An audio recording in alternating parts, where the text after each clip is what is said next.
तर आता आपण तिसरी मशीन बघतोय। तिसरी मशीन आहे ती खूप मोठी आहे। त्या मशीनचं नाव आहे राफेल। तर हिचं घेर बघितलं तर ही जी मशीन आहे ते 5 घेरमध्ये येते। तर यासोबत तुम्ही बघू शकता तर ह्यांचंच महावीरचं जे घेर ऑइल आहे ते त्यामध्ये फ्री दिला जातो। हे पाना आहे, पाना पण दिला जातो। ह्यामध्ये ब्लेड आहे, ब्लेड आणि हे सगळं टूल किट आहे ते यासोबत आपल्या प्रत्येक मशीनीसोबत ते देतात। त्यानंतर ह्याला पण रिंग आहे आणि याचं जे अंतर आहे ते सुद्धा खूप मोठं आहे, त्यामुळे ट्रॅक्टर इझी वापरू शकतो।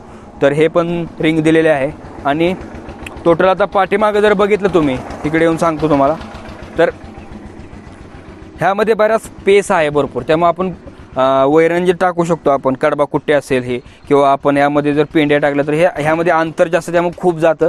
ह्या रिंगचा पण स्पीड जो आपल्याला जो उंची आहे ते पण खूप आहे, त्यामुळे हे जर उचललं तर खूप ह्यामध्ये मटेरियल बसतं। आणि कडबा कुट्टे जर तुम्ही वरचं जे बघितलं ते खूप मोठं आहे, त्यामुळे ते आपण मोठ्या ट्रकमध्ये पण भरू शकतो, ट्रॅक्टरमध्ये पण भरू शकतो। आणि सगळ्यात मोठं ते असल्यामुळं ही मशीन खूप चांगली आहे। आणि ते मोठं असल्यामुळे आपल्याला कडबा कुट्टी आपण रानामध्ये जर केले, आपल्या स्वतःच्या शेतामध्ये कुठं पण वापरायला सोपं होईल असं त्यांनी सिस्टीम करून दिलेली आहे।